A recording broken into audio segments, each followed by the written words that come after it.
Dalian mo, sasama tayo kina mommy, ani mo siya habang kinakalog niya ako sa balikat. Nakadapa kasi ako sa kama at sobrang bigat ng aking katawan dahil wala ako kagana-ganang tumayo.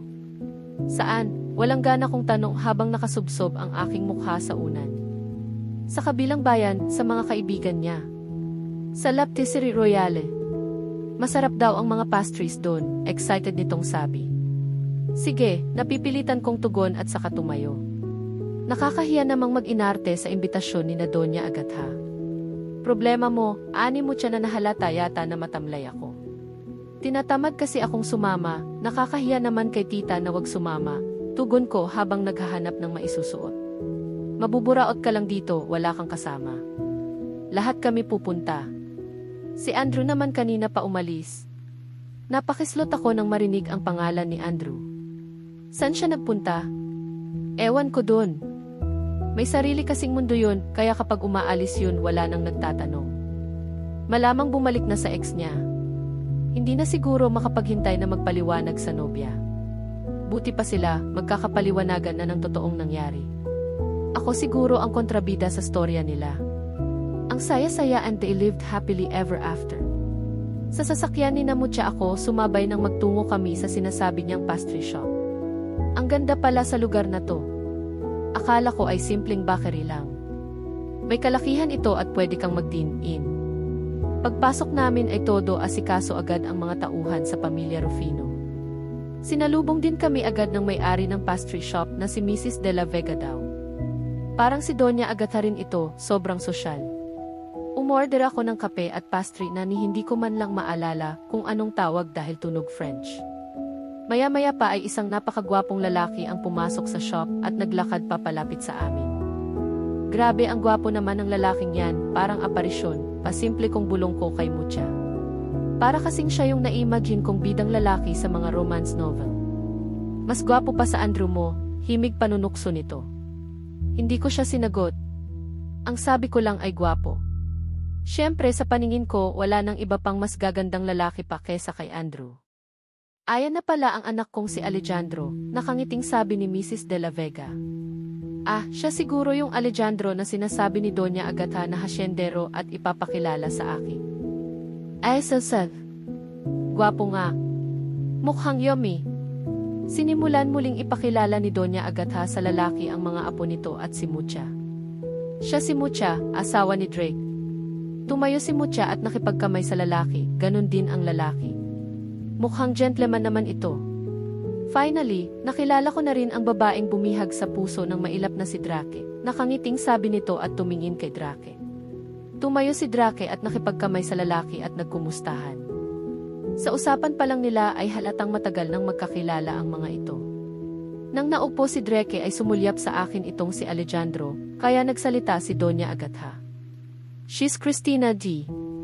Tumayo ako para makipagkamay. Girlfriend ni Andrew, patuloy ni Doña Agatha. Napatingin tuloy ako sa kanya. Naku, magagalit si Andrew nito. Para tuloy gusto kong kontrahin ang sinabi niya. Nang muli akong lumingon kay Alejandro ay nakangiti at magalang naman itong nakipagkamay sa akin.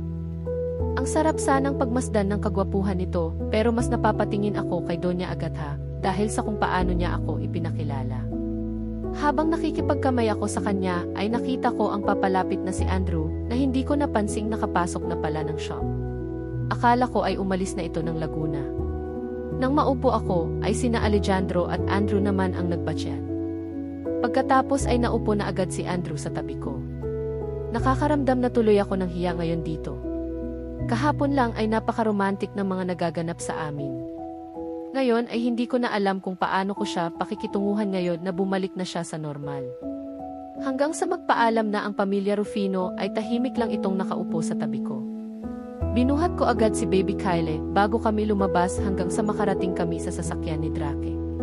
Papasok na sana ako ng sasakyan nang pigilan ako ni Andrew sa kamay. Ba't dyan ka sasakay, anito? Kunot ang noong nakatingin sa akin. Sa kanila ako sumabay kanina. Andito na ako. Tara na, naglakad ito kaya napasunod na lang ako dahil hawak pa rin niya ako sa kamay. Naglakad kami hanggang sa marating namin ang sasakyan niya. Pinagbuksan niya ako ng pintuan at nagtungo naman ito sa driver's seat. Ilang saglit na siyang nakaupo pero hindi pa rin ito ini-start ang sasakyan. So, kumusta naman ang ideal man mo, ani Andrew? Anong ideal man ang sinasabi niya? Humarap siya sa akin. Isinama ka ni Mommy para ipakilala kay Alejandro at sumama ka naman kahit alam mong may boyfriend ka na. Madilim ang mukha nitong nakatingin sa akin. Hindi ako sumagot, sa halip ay taka lang akong napatingin sa kanya. Pilit kong inaalam kung anong saloobin nito. Sinong boyfriend ba ang tinutukoy niya? Siya ba? Boyfriend ko pa rin ba siya? Tayo, alin lang ang tanong ko. Naguguluhan kong itinuro ang aking mukha, kasunod ay siya. Muli ay itinuro ko ang sarili ko. Tayo.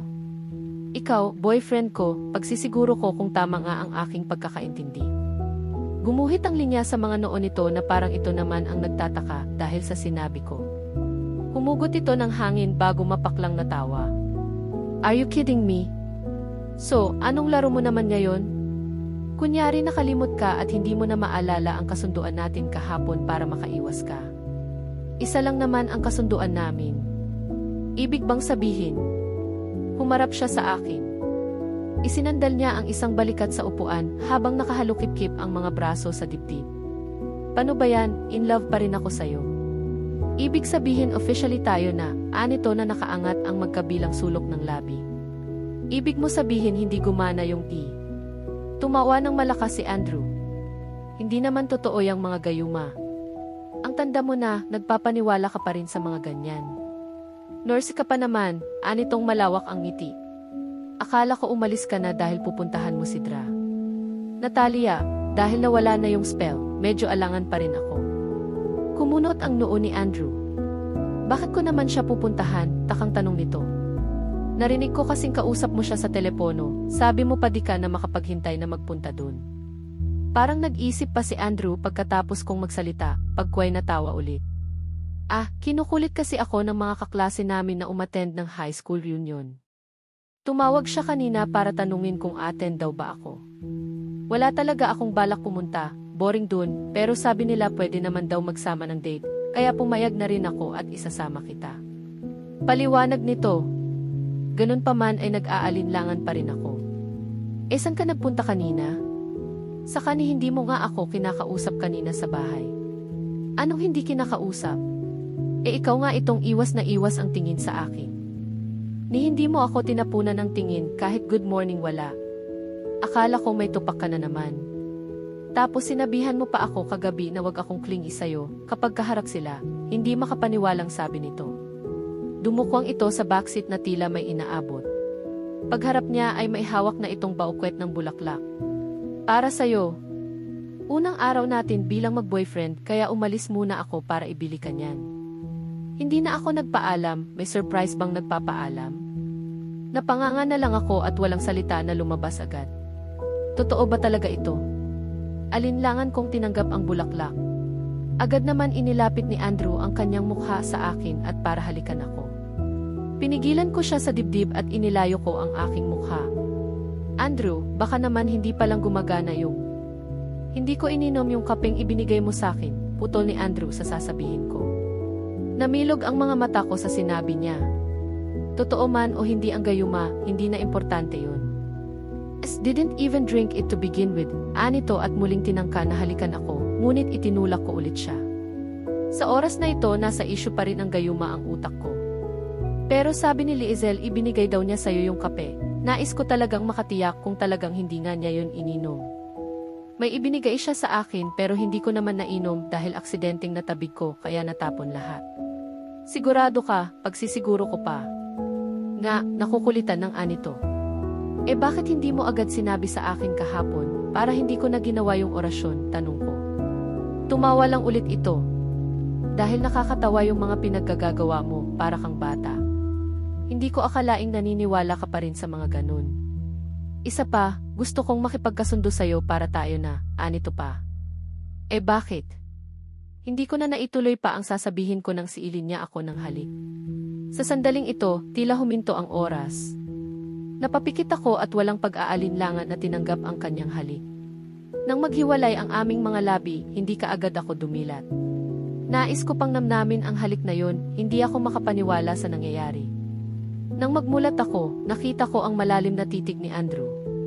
Ang dami mong tanong. Bakit ba ayaw mo maniwala na mahal nga kita? Siyempre, ilang beses mo kaya akong binasted kaya parang hindi ka panipaniwala na sasabihin mong mahal mo ako, tugon ko. Hindi ko alam kung bakit manggagayuma ka pa, ang galing mong manligaw. Wala ka bang tiwala sa mga pick-up lines mo? Anito na nangingiti. Bigla akong may naalala. Baka magalit sina tatay kapag nalaman nila at sina tita agad ha. Ako nang bahalang magpaliwanag sa parents ko. Kapag maluwag na ulit ang schedule natin, pupuntahan natin ang mga magulang mo.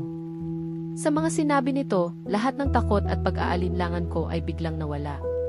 Sumilay ang kinang sa kanyang mga mata, kasunod ang isang pilyong ngiti at inilapit niyang muli ang kanyang mukha sa akin. Pumikit ako sa pag-aakalang hahalikan niya ako ulit pero dumiretso ang bibig niya sa aking tenga. Napapilig ako nang maramdaman ang kanyang hininga at saka may ibinulong. So, kumusta naman ang ratings mo kay Felix? Anito sa mapang-akit na boses. Bigla akong napamulat sabay tulak sa kanya. Pilyo ang ngiti nito habang sapo niya ang mga kamay kong tumutulak sa kanyang dibdib at saka nagsalita. Nagpalit na nga pala ng pangalan ang alaga ko. Ilang beses na kasi siyang nabitin kaya ngayon, Angry Bird na siya. First day of work ko ngayon after ng bakasyon namin sa Laguna. Nasa parking lot pa lang ako ay abot hanggang tenga na ang aking mga ngiti. Hindi pa rin ako makapaniwala na kami na talaga ni Andrew. Nayayakap, nahahalikan, at kung wala nga lang mga matang nakamasid sa amin ni Andrew sa Laguna, ay baka nakasmile na rin sa wakas si Angry Bird na yon. Kaso wala bantay sarado kami, lalo na ni Donya Agatha. Mukhang metikuloso ang bago nating doktora. Kailangan talaga may meet and greet pa, saad ko habang naglalakad kami patungo sa opisina kung nasaan si Dr. Natalia Santos. Dahil sa masaya kong bakasyon ay nakalimutan ko na ngayon din nga pala ang unang araw ko sa Obgyn Ward. Hay, parang kinakabahan ako dito sa bago nating doktora. Balita ko mataas ang standard niya, ani Lizel sabay pakawala ng malakas ng hininga. Kahit daw sa Amerika, bihasa na talaga siya. Sana lang hindi tayo pumalpak, unang araw pa naman natin, dugtong pa ni Lizel. Habang nag-uusap kami ay ramdam namin pareho ang pinaghalong excitement at kaba. Pakiramdam ko ay ibang level ang dapat naming asahan kay Dra. Natalia, base na rin sa mga naririnig ko mula sa ibang nurse. Come in, boses mula sa loob ng silid. Pagbukas ng pintuan, agad na bumungad sa amin ang modernong opisina na puno ng mga libro at dokumento.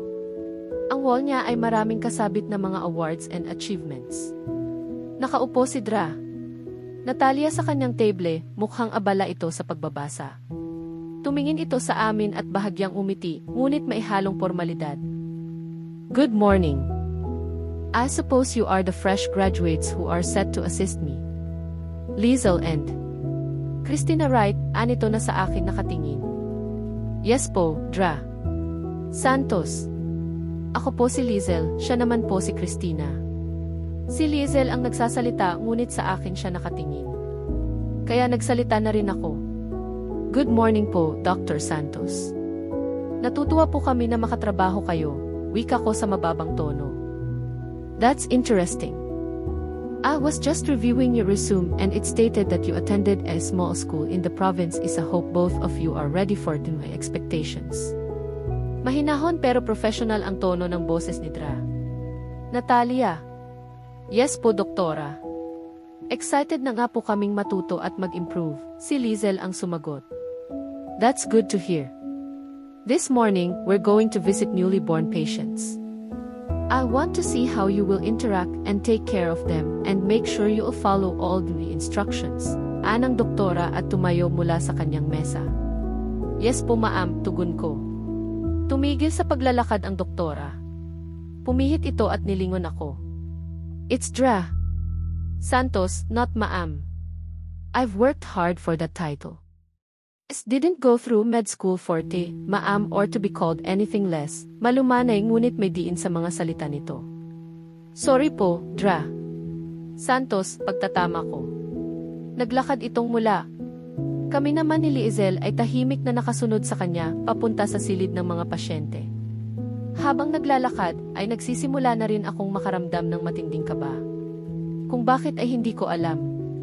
Kilos at pagsasalita pa lang nito ay mukhang mataas nga talaga ang standards at ayaw ko namang magkamali sa unang araw namin nakatrabaho siya. Pagpasok namin sa silid ay huminto ito at nilingon kaming dalawa ni Lizel. Stay behind me and watch closely. If I need your help, I expect you to assist efficiently, Anito. Opo, Doc, halos sabay namin sagot ni Lizel. Nilapitan ni Dra. Natalia ang nakahigang pasyente sa kama na maihawak na bagong panganak na baby. Tahimik lang kaming nakamasid mula sa kanyang likuran. Good morning, Mrs. Abad. Kumusta na ang pakiramdam mo ngayon, Anidra? Natalia. Nakangiti ito pero nandun pa rin ang pagiging sopistikada nito. Magandang unaga po, Doc. Ito medyo pagod pero masayang sagot ng ginang. I'm glad to hear that, tugon ng doktora dito. Tahimik lang kaming nagmamasid habang patuloy na kinakausap ni doktora si Mrs. Abad. Naghihintay lang kami na bigyan ng anumang instructions. Nang makita nitong maayos ang pasyente ay nilingon niya kami. Nurse Christina, kindly take Mrs. Abad's vital signs, Anito. Okay po, Doc, alerto kong tugon. Agad kong kinuha ang stethoscope at blood pressure cuff at nilapitan ang pasyente. Tutok na nakamasid si Dra. Santos habang kinukuha ko ang vital signs ni Mrs. Reyes. Nakaramdam tuloy ako ng pagkailang. Inilagay ko ang cuff sa braso ng ginang. Ngunit bago pa man ako magsimulang magpump ay biglang nagsalita si doktora sa mahinahong tono, ngunit maihalong pagdududa. Christina, napansin ko lang that you didn't position the cuff correctly. It should be dalawa fingers above the antecubital fossa for accurate readings, so in this position, it's easier to hear the correct cough sounds so you can get more accurate results, Anito. Kahit gaano kahinahon ang kanyang pagpapaliwanag, naroon ang pahiwatig nito na kulang pa ako sa kaalaman tungkol sa proper method. Napalunok na lang ako habang ina-adjust ang cough. Muli akong nagpump at saka sinunod ang instruction nito. Christina, this is just if basic and simple procedure that all our nurses are expected to know well. It's very important to be extra careful with each step. We cannot afford any inaccuracies kahit sa mga simpleng sitwasyon. Neutral lang ang mga salita niya, pero parang nakakainsulto lang kasi. Ang simpleng pagkakamali ko ay parang ipinapangalandakan pa kaya nagmumukhang napakabigat na issue sa mga nasa harapan namin. Pero ang galing ng pagkakadeliver niya, parang concerned teacher na gusto lang turuan ang aanga-angang estudyante. Napatingin ako kay Lizel na mukhang nakikisimpatya sa akin, ngunit hindi naglakas loob na magsalita. Kahit si Lizel dama ako, so hindi lang dahil sa nag-overthink ako ngayon. Okay, Doc. Aayusin ko po, tangi kong nasabi. It's okay, Nurse Christina. We're all here to learn. Sa susunod, just make sure na you'll do it correctly so there won't be any problems with the readings. Napaka-importante nito, lalo na sa mga critical na pasyente. Lagi niyong tatandaan, accuracy is the key, especially in a field as delicate as ours, ani Natalia. Habang nagsasalita ito ay ramdam ko ang diin ng bawat salitang binibitawan niya. Nais ko pa ring bumawi at itama ang aking pagkakamali, after all superior ko pa rin siya, at gusto kong maging maayos ang aking trabaho sa kanyang paningin. Alam ko namang marami pa akong dapat matutunan.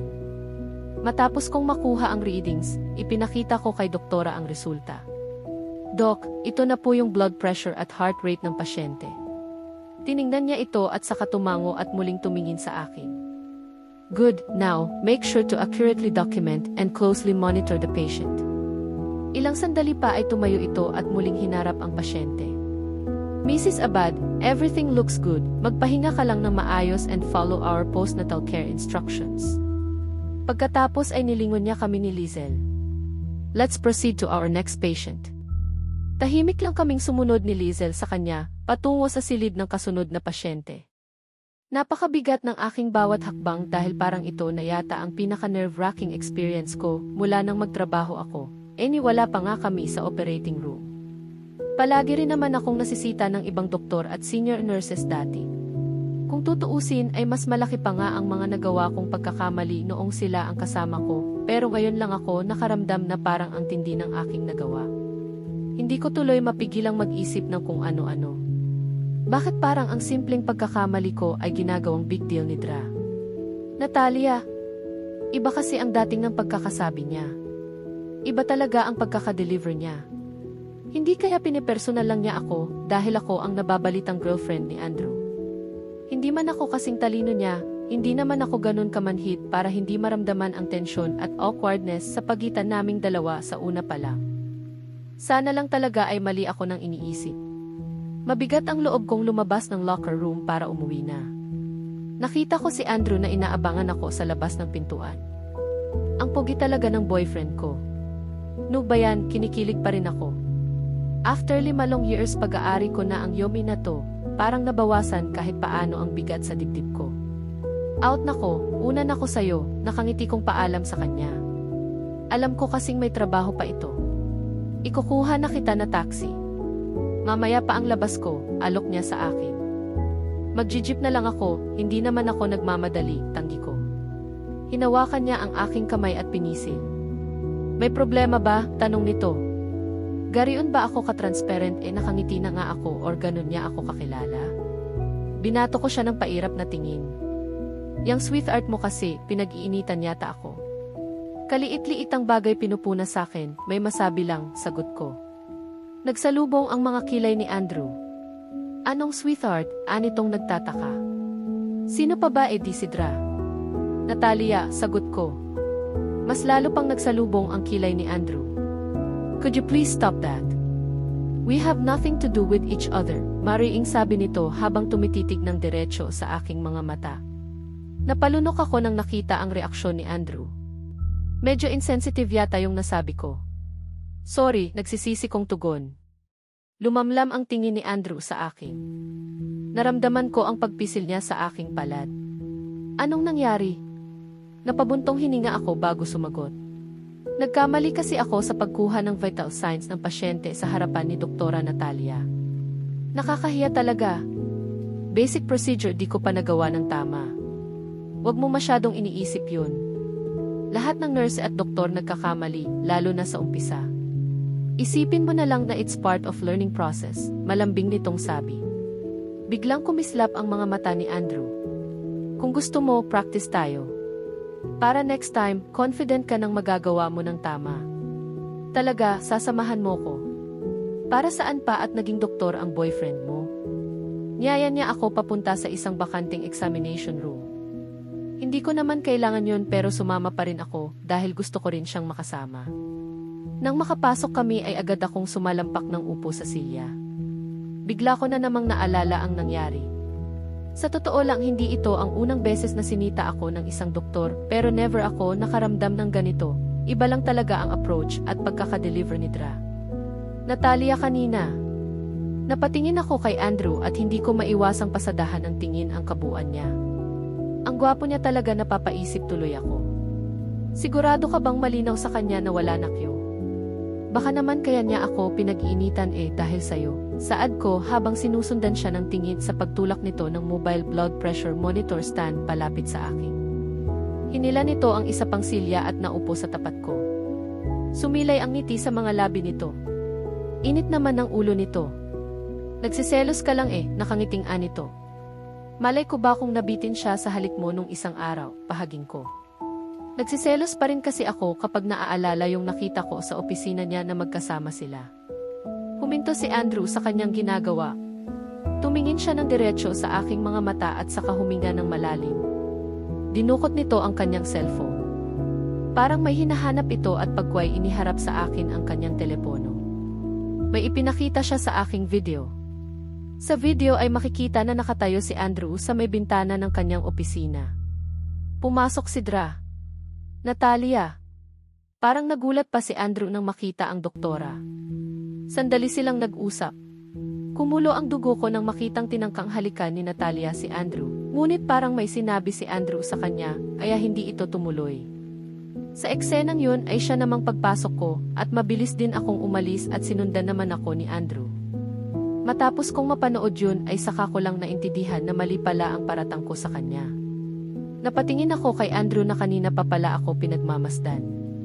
Alam mo ba kung anong sunod na nangyari? Tanong ni Andrew habang nakatingin sa akin. Hindi agad ako makasagaot dahil pinoproseso ko pa rin sa aking utak ang video na napanood ko. Ayaw mo na sakin, binlock mo pa ako sa cellphone mo, nakatitig pa rin ito sa akin. Hindi ko masalubong ang tingin niya dahil guilty ako. Hinawakan ni Andrew ang aking baba at iniangat ang aking mukha. Sumilay ang ngiti sa labi nito at marahan niya akong dinampla ng halik. Bakit may video kanyan sa cellphone mo? Tanong ko pagkatapos niya akong halikan. Alam kong kakailanganin ko to isang araw. Hindi ako magaling magpaliwanag. Mas mapapadali kung ipapanood ko na lang sa'yo. Hinila nito ang mobile blood pressure monitor stand. Nandun na rin ang regular na stethoscope at blood pressure cuff. Alam ko namang master mo na itong procedure, kaso mukhang affected ka talaga. Baka bukas lalo kang hindi makapagtrabaho niyan. Tiresay nating ulit ibalik yung confident mo. Pwede bang magpalipat na lang ako ng ward? Ikaw naman ang may-ari ng hospital, isang sabi mo lang Gi. Tanong ko sa kanya. Napatingin naman si Andrew sa akin. Isang araw pa lang, sumusuko ka na, anito. Natahimik ako at napakibot na lang ang aking bibig. Bumalik si Andrew sa plano nitong gawin. Ipinakita sa akin ni Andrew ang tamang posisyon ng blood pressure cuff.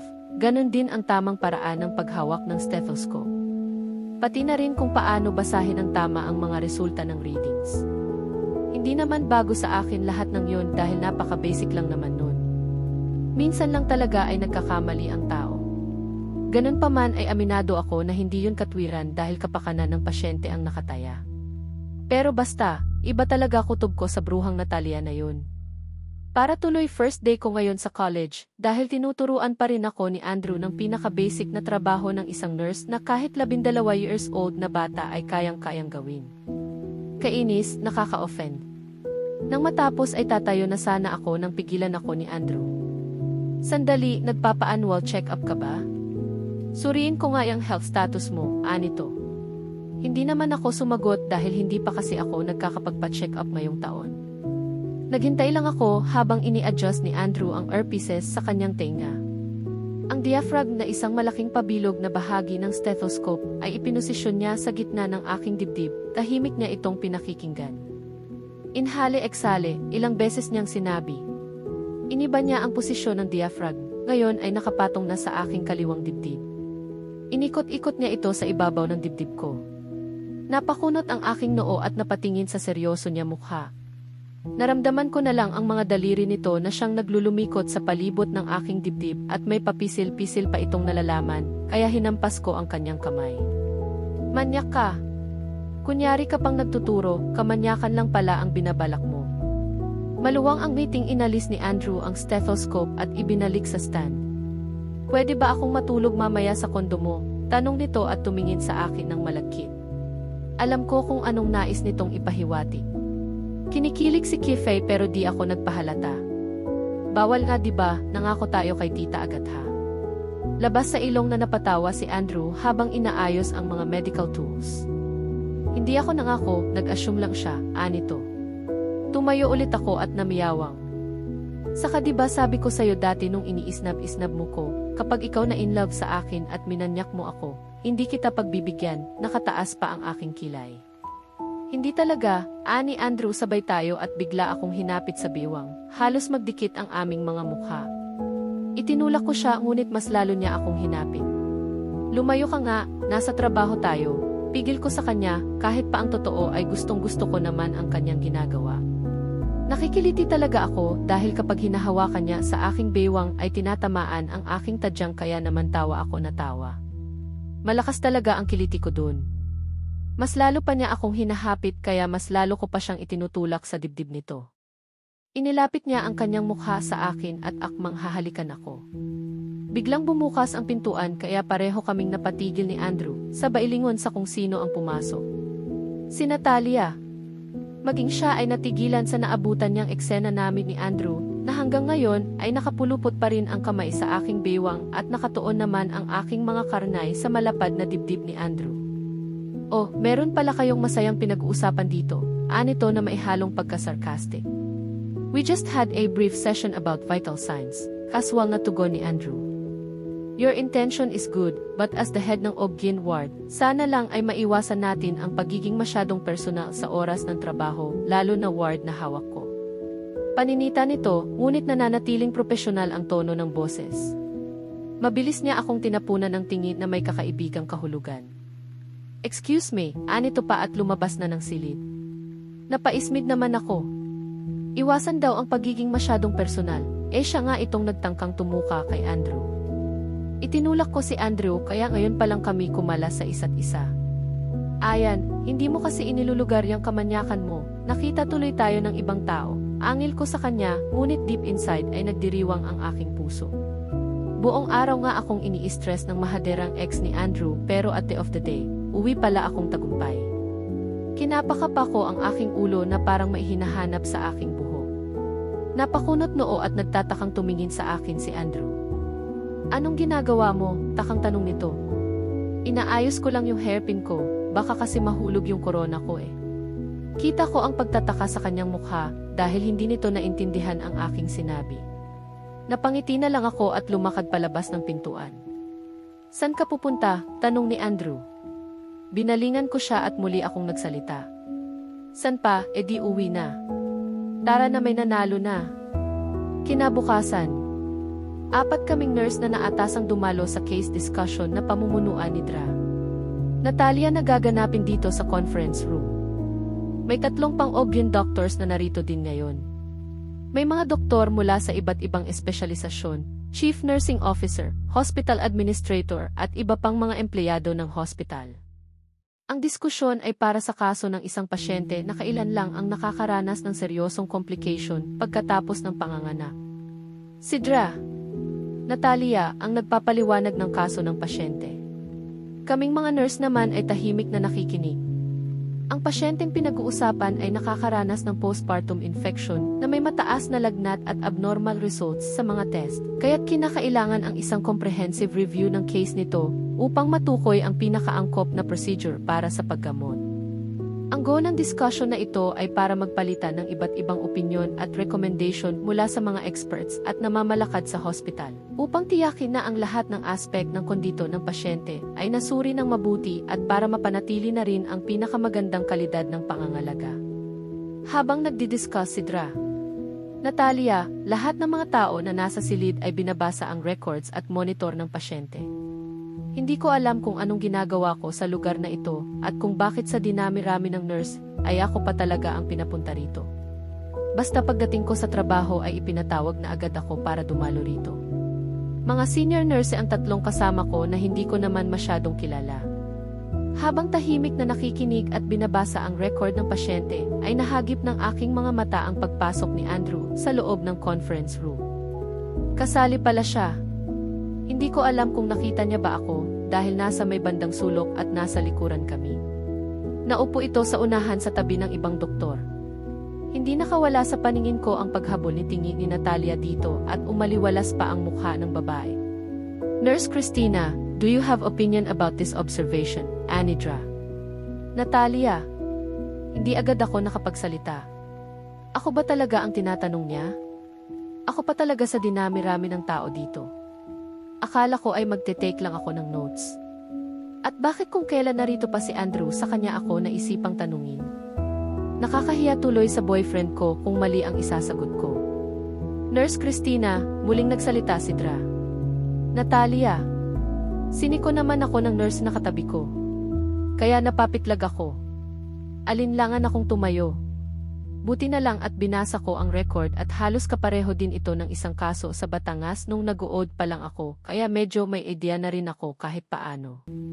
Pansin ko po na mataas ang white blood cell count at mailagnat din po ang pasyente. Baka po may underlying infection siya na hindi pa po nadedetect. Baka pwede pong magsagawa ng blood culture para matukoy ang bakterya, kinakabahang sagot ko. Umiti ng bahagya ang doktora, ngunit hindi nakawala sa paningin ko ang pagtaas ng kilay nito.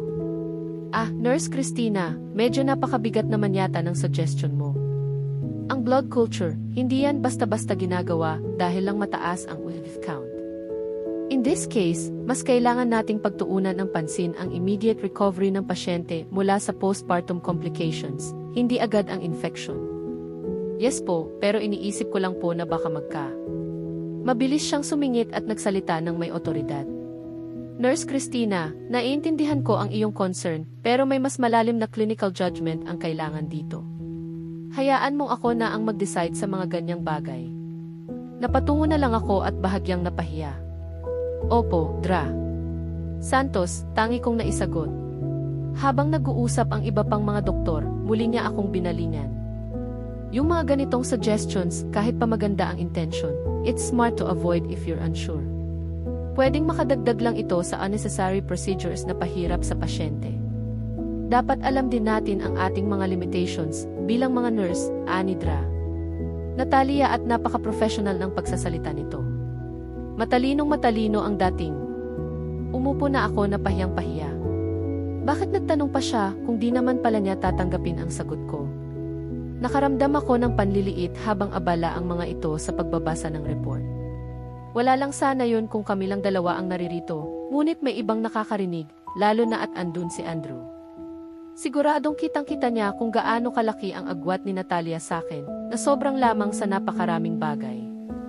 I agree with you, Dra. Santos, boses ni Andrew. Kita ko ang biglang pag-aliwalas ng mukha ni Natalia habang nakikinig sa mga sasabihin pa ni Andrew. Mahalaga ang immediate recovery like you said. But you know, habang binabasa itong mga findings, may punto rin si Nurse Christina sa kanyang observation. Mataas naman talaga ang risk count ng pasyente at mailagnat din ito, which is possible symptoms of infection. I-understand na mahalaga ang lahat ng aspeto ng pangangalaga sa pasyente. If you will ask me, I think it's reasonable na magsagawa ng blood culture bilang preventive measure. Parang nagulat si Dra. Natalia sa sinabi ni Andrew. But Dr. Rufino, I think it's a very aggressive approach. Nakangiti at confident ito sa pagsasalita. I understand your concern, Dr. Santos, but in cases like this, hindi naman masama kung maging proactive. Blood culture is not invasive, and if there's no infection, then great, we're clear. But if there is, we can catch it early. At the end of the day, pinakamahalaga pa rin ay ang kaligtasan ng pasyente. All of us here have specialization in perspective. As a surgeon, madalas akong tutok sa mga surgical interventions, pero naiintindihan ko pa rin na every detail ng pangangalaga is very important. I just want to remind na mahalaga rin ang input ng mga nurses dahil sila ang may pinakamalapit na interaction sa mga pasyente. Just like what I said, sa ganitong mga kaso, walang masama kung i-consider ang lahat ng anggulo. Ngumiti si Dra. Natalia. Well, if you think it's best, Dr. Rufino, then let's consider and discuss if we should proceed with the blood culture. Anito pero kita ko ang pasimpleng pagkibot ng bibig na parang pigil sa pagsimangon. Salamat, Dr. Santos. Teamwork is really important in this case, ani Andrew. Nagpatuloy ang discussion at ilang sandali pa ay natapos na rin ang conference. Naiwan pang nag-uusap-usap ang mga doktor nang magsilabasan na kami at iba pang mga nurse. Laking pasalamat ko na lang dahil narito si Andrew. Iniligtas niya ako sa kahihiyang ipinaparamdam sa akin ni Natalia. Pakiramdam ko tuloy ay knight and shining armor ko si Andrew. Subukan lang niyang gapangin ako mamaya sa kondo, makikita niya hindi ko talaga siya tatanggihan. Nang matapos ang maghapon ko sa trabaho ay lumabas na agad ako ng hospital. Sa text message na lang ako nagsabi kay Andrew na uwi na ako. Alam kong busy siya ngayon kaya hindi ko na siya hinanap. Pagkalabas ko sa main door ay natanaw kong pumarada ang sasakyan ni Andrew sa harapan. Nakita kong bumaba ito, tumayo at sumandal sa gilid ng sasakyan habang nakatingin sa akin na parang ako nga talaga ang hinihintay. Dahil sa nangyari kanina ay mas naging gwapo pa siyang lalo ngayon sa paningin ko. Napansin yata niyang titig na titig ako sa kanya kaya ngumiti ito sa akin. Hinawi ko ang aking buhok at inipit sa likod ng aking tainga. Niebe. Kinikilig tuloy si Kifay. Kala ko busy ka, tanong ko nang makalapit sa kanya. Kahapon din ay sobrang busy nito kaya hindi na rin ako naihatid. Hindi na ngayon. Mag-dinner tayo sa labas, aya nito sa akin. Binuksan niya ang pintuan ng sasakyan at agad akong sumakay. Iniisip ko kung saan masarap kumain. Siguradong is-evade the limit to dahil si Andrew ang taya. Binuksan ko ang aking phone at nag-search ng mga restaurant na pwedeng puntahan. San kaya masarap kumain? Wika ko habang isa-isang tinitingnan ang mga nakikita ko online. Mabilis lang akong sinulyapan ni Andrew at itinuon na nitong muli ang atensyon sa pagdadrive. Parang gusto ko ng Korean food ngayon kaya yun ang hinanap ko. Medyo nahirapan pa ako sa pagpili at maya-maya pa ay may nakita na akong Korean restaurant na malapit. Inalis ko sa cellphone ang aking tingin upang kausapin si Andrew. Napatingin ako sa daan. Ibang direksyon pala ang tinatahak namin. Sayang lang ang pagsisearch ko. Sumandal na lang ako sa inuupuan ko at hinayaan siyang mag-drive at dalhin ako sa restaurant na gusto nito.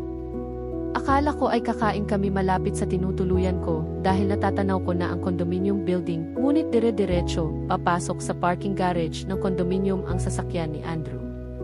Taka akong napatingin sa kanya. Oh, bakit inihatid mo na akong pauwi? Kala ko ba kakain pa tayo? Tanong ko sa kanya. Saktong katatapos lang mag-park ni Andrew at inihinto na ang sasakyan. Pagkuway nilingon niya ako. Nga, pero may iba muna akong gustong kainin sa ngayon. Anito at pilyo ang ngiti na pinakawalan. Hindi naman ako ignorante para hindi magets ang ibig niyang sabihin. Biglang kumabog ang aking dibdib. Kinabahan ako hindi dahil sa takot kundi parang excitement na ang nararamdaman ko ngayon. This is it na talaga. Mukhang magmi-meet and greet na sa wakas sina Kifay at Felix.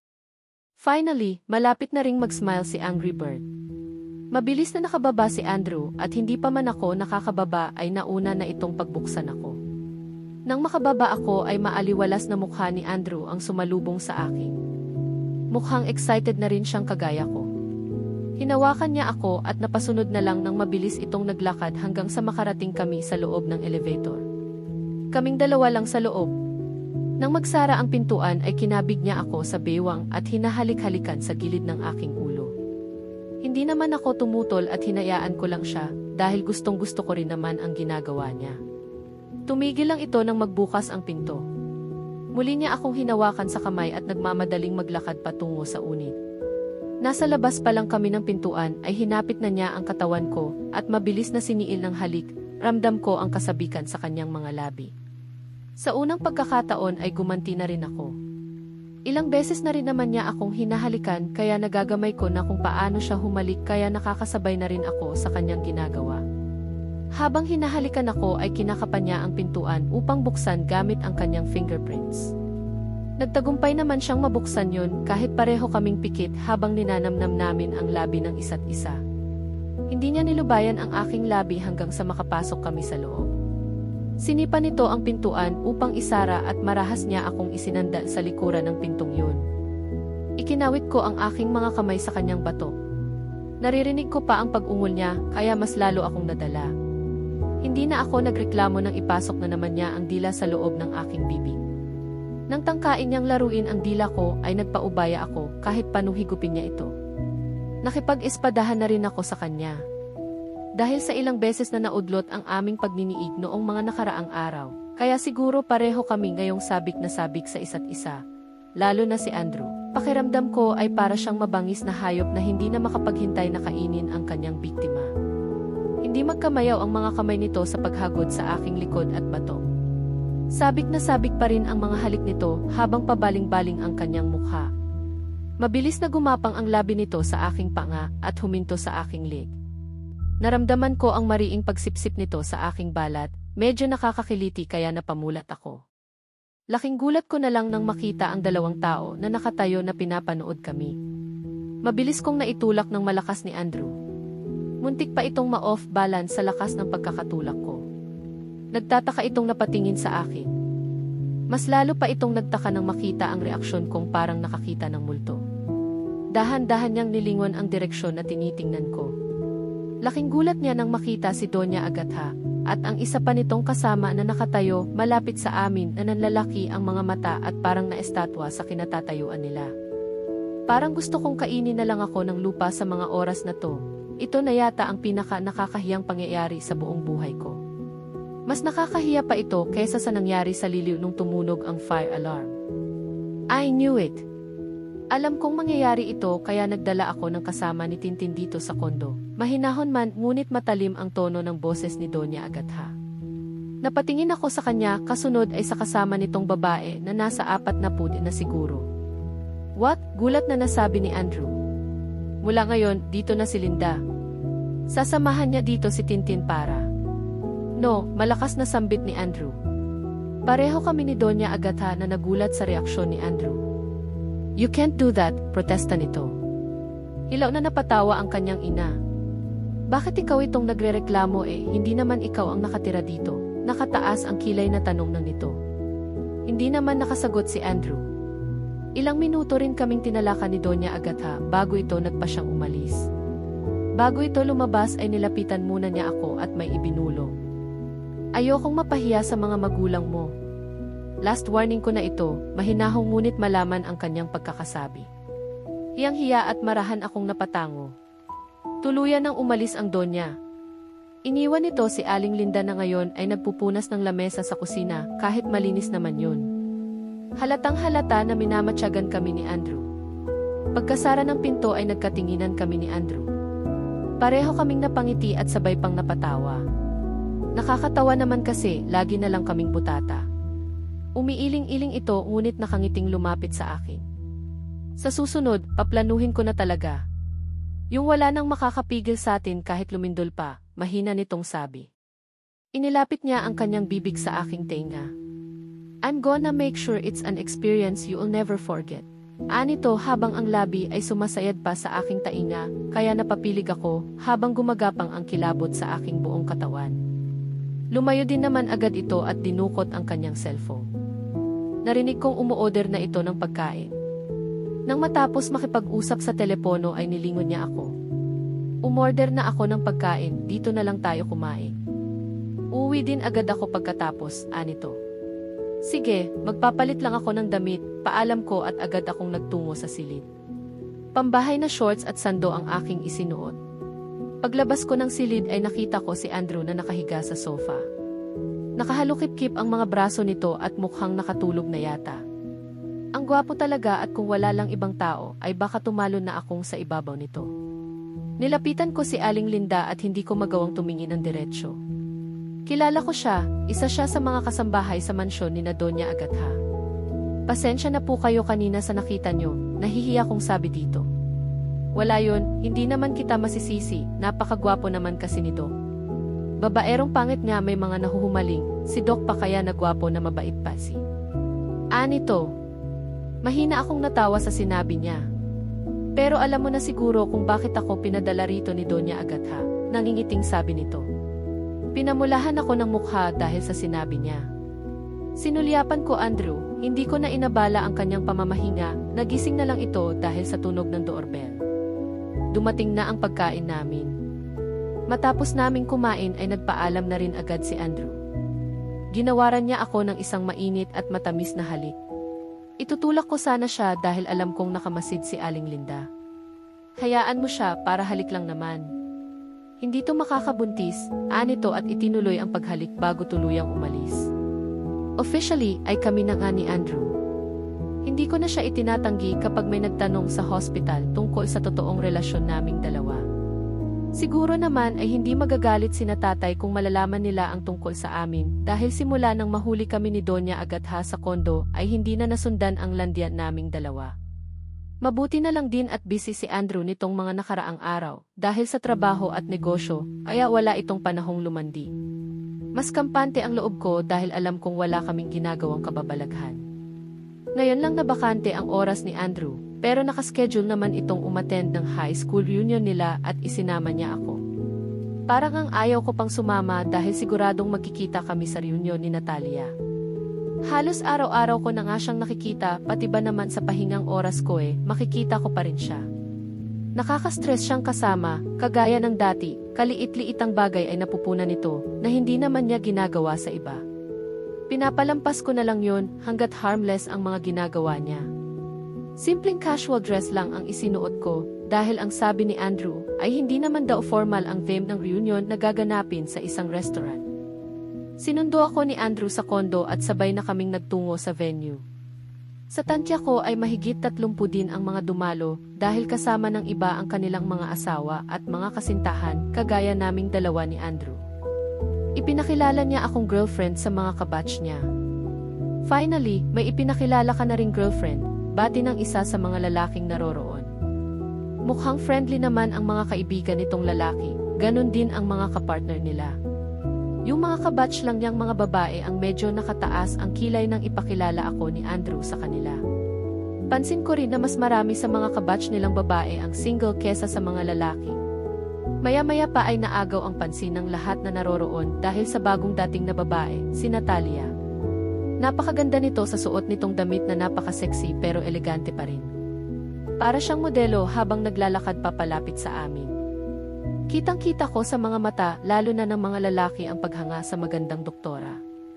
Akala ko ay casual lang ang theme, pero mukhang pinaghandaan talaga ito ng doktor. Or baka naman bilang babae ay nai-insecure lang ako dahil alam kong ex-girlfriend siya ni Andrew, kaya natatakot ako na matutulala siya sa ganda ng ex niya at makalimutang ako ang kasama niya. Para kasi siyang bidang babae sa nobela, kung saan kasama ni bidang lalaki ang bagong girlfriend nito at yun ay ako. Tapos heto si bidang Natalia na parang pinakitaan yata ni Fairy Godmother at ginawa siyang pinakamagandang babae sa gabing ito. Sunod na eksena ay mapupukaw ng bidang babae ang atensyon ng bidang lalaki, si Andrew naman yun. Magkakasalubong ang kanilang mga mata at muling manunumbalik ang pamilyar na damdamin sa pagitan nilang dalawa. Iko-comment naman ng mga readers ay maglaway ka ngayon dahil napakaganda ng babaeng sinayang mo noon. At si bagong girlfriend which is ako ay unti-unti nang mawawala sa eksena. Mawawalan na ako ng papel dahil umiikot na lang ang istorya sa pagbabalikan ni na Andrew at Natalia. Ang sabi ko, gusto mo ba ng dessert? Narinig ko ang boses ni Andrew. Hindi ko na malayang kanina pa pala niya ako kinakausap. Ha? Kanina pa kita tinatanong kung gusto mo ng sweets, ulit ni Andrew. Sige, sagot ko. Parang ngayon lang ako nagising dahil sa pagdating ni Natalia. Wala naman akong ibang ginawa kundi ang makinig sa kumustahan ng dating mga magkakaklase at simula nang dumating si Natalia ay ito na ang naging paksa ng usapan nila. Kung prom night lang ito ay siguradong siya na ang tatanghaling prom queen. Sa buong batch natin parang kayo na yata ni Andrew ang pinaka-successful sa lahat. Grabe, wika ng isang babae, ngunit ang boses nito at halatang maihalong kilig para sa dalawa. Yung hindi masyadong obvious pero may pasa rin ang panunukso. Kung wala lang siguro ako dito, baka tinukso na nila ang dalawa sa isa't isa. Naramdaman ko ang pag-vibrate ng aking cellphone, kaya kinuha ko ito sa aking purse. Tumatawag si Tatay. Nagpaalam muna ako kay Andrew at lumayo upang maghanap ng tahimik na lugar upang marinig ko ang boses sa kabilang linya. Nangungumusta lang sila kaya tumawag. May 10 minuto rin ang naging usapan namin at nagpaalam na rin ako. Bago bumalik sa tabi ni Andrew ay nagtungo muna ako sa banyo para umihi. Ifu-flush ko na sana nang marinig ko ang boses ng mga bagong pasok. Sayang, hindi kayo ni Andrew ang nagkatuluyan. Balita ko pa naman naging kayo pala nung college, narinig kong sinabi ng isang babae. Nagsalita ang isa pang babae. Paano mo naman nasabing hindi sila ang magkakatuluyan? Girlfriend pa lang naman ni Andrew yung kasama niya, no? Ano kayang nagustuhan ni Andrew sa kanya? Di hamak naman mas maganda ka, Natalia. Wika ng isa. Narinig ko ang mahinang pagtawa ni Natalia. I know her. Nurse siya sa pinatatrabahuhan naming hospital. Nung dumating ako from sila na, malaman na ani Natalia. Ah, kaya pala. Kasi kung hindi ka nawala sa eksena, imposibleng pansinin yun ni Andrew. Tingnan mo naman kung gaano kaganda itong si Natalia natin compare sa babaeng bitbit ni Andrew. Muling tumawa si Natalia. Guys, ano ba kayo? Huwag nga kayong ganyan. Give her chance, kilalanin nyo muna siya bago nyo i-judge. Wala naman sa itsura yun, malay nyo mabait pala siya. Kilala niyo naman si Andrew, kahit noon pang mga high school tayo, maawain na talaga, tila isang mapangunawang tono ang pagkakasabi niya. Wow, pang female lead talaga ang dating, napakamaunawain. Wala sa itsura. Lihim akong natawa ng mapakla. Anong pinalalabas niya na pangit ako? Ayos din tong gurang na to ah. Pasimple rin kong bumanat.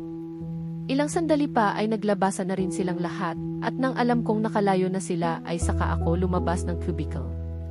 Napabulong na lang ako sa aking sarili. Sige Natalia, panalo ka ngayong gabi, ikaw ang maihawak ng korona ngayon kasi napaghandaan mo. Halatang halata naman na sinadya niyang magpahuli para nasa kanya ang spotlight at dumating na kabugerang-kabugera ang outfit. Gumastos pa talaga ng malaki dahil mukhang mamahalin ang suot nitong damit. Samantalang ang suot ko, parang attend lang ng First Communion. Inis akong lumabas ng restroom at bumalik sa dating pwesto ko sa tabi ni Andrew. Pansin ko na parang hindi magkanda tuto ang mga babae sa pwesto nila na animoy kilig na kilig. Anong meron? Pabulong kong tanong kay Andrew. May artista daw, anito at nagkibit balikat. Patay na patay sa kanya ang kapatid ko, narinig kong sabi ng babaeng katabi ni Natalia. Malamang isa ito sa mga babaeng nasa banyo kanina. Kaboses eh. Nakita ko na siya sa malapitan, sobrang gwapo talaga, saad naman ng isa pa nitong kasama.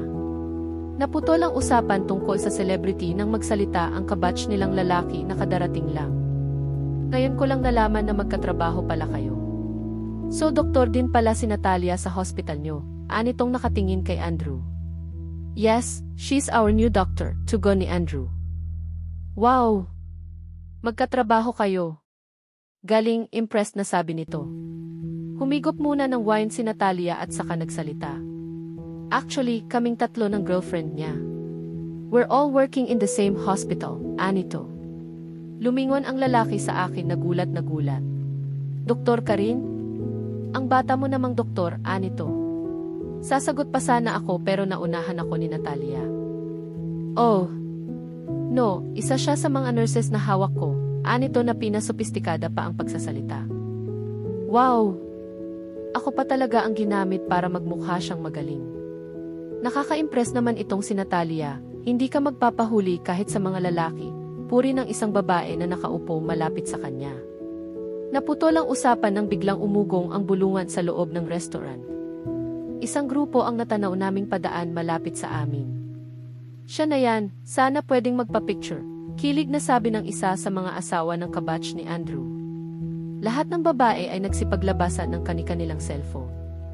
Nagtataka ako kung sino bang celebrity ang pinag-uusapan ng mga ito. Hindi ko naman matanaw kung sino yung artistang yun dahil napapalibutan ito ng maraming bodyguard.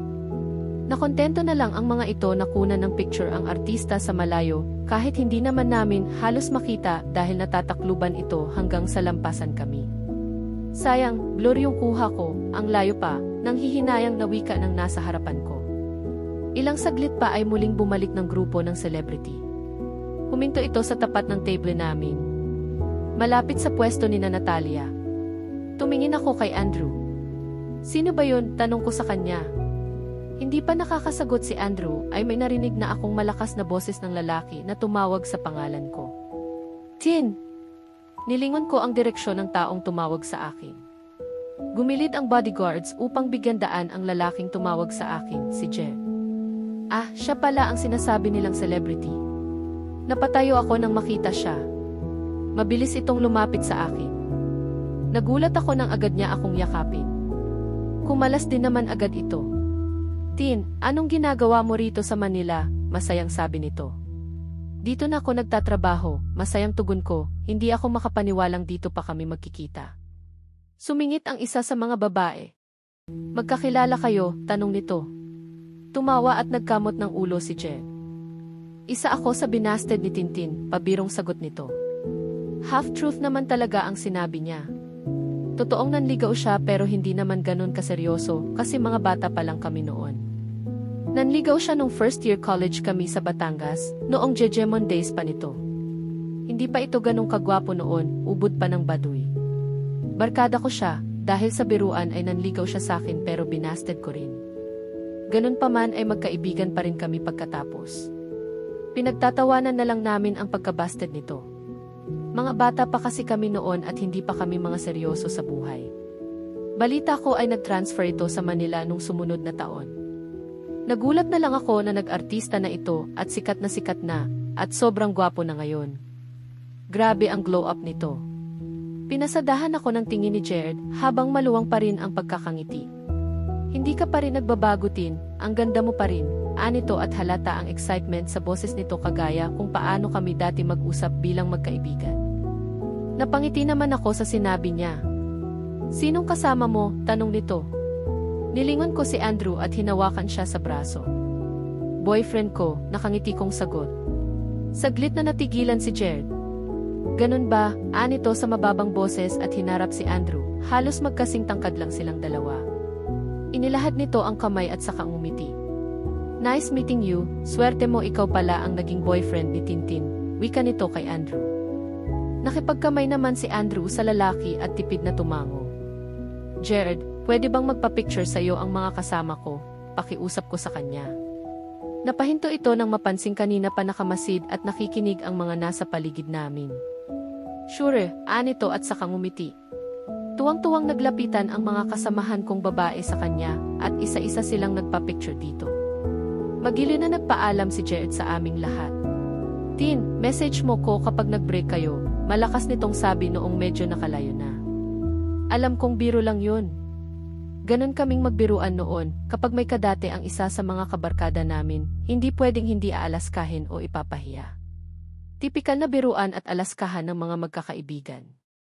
Nakangiti akong kumaway dito dahil masaya akong makita siyang matagumpay na ngayon. Paglingon ko kay Andrew ay nawala ang aking ngiti dahil napansin kong kunot na pala ang noo nito. Manliligaw lang ba talaga? Mahina nitong sabi. Alam kong may ibig sabihin ang tono ng pagtatanong niya. Naman, ikaw lang naman ang naging boyfriend ko pabulong kong sagot. Manliligaw pero hinayaan mong yumakap sa'yo, nanliliit ang mga matang nakatingin sa akin. Natuliro ako sa sinabi nito. Hindi ko akalaing bibigyan niya yun ng masamang kahulugan. Malay ko bang yayakapin niya ako? Saka wala lang naman yun, barkada lang kami nun, hindi ako magkandatuto sa pagpapaliwanag. Buwisit na Jared kasi yun, bigla na lang kasing nangyayakap hindi naman ako celebrity kagaya niya. Naiiling na tumuwid ng upo si Andrew. Madilim ang mukha nitong humarap sa lamesa, saka tinunggan ng isang inuman lang ang wine sa baso niya. Gumawa pa yun ng ingay nang lumapat sa lamesa ang basong hawak ni Andrew, dahil medyo napalakas ang paglapag niya nito. Pasimple ko siyang kinakalabit ngunit ayaw niya akong pansinin. Gusto ko sanang magpaliwanag pa pero nakakahiya naman sa mga kasamahan namin dahil natahimik na rin ang mga ito. Medyo naging awkward ang sitwasyon para sa kanila dahil nahahalata yata ng mga ito na may tensyon sa pagitan namin ni Andrew dahil bigla ay ayaw na ako nitong kausapin. Madilim na rin ang mukha nito kaya tumahimik na lang ako. Mamaya na lang ako magpapaliwanag kapag kaming dalawa na lang. Nagtatampururot lang naman ito at alam ko namang hindi niya ako matitiis. Aksidente naman akong napatingin kay Natalia. Nasa direksyon namin ni Andrew ang tingin nito at mukhang kanina pa yata kami pinanonood. Pasimpleng tumaas ang kilay ko na may kasamang ngiti sa sulok ng aking labi. Okay Dra. Natalia, ikaw na ang maganda. Pero mas mahaba naman ang hair ko kaysa sayo.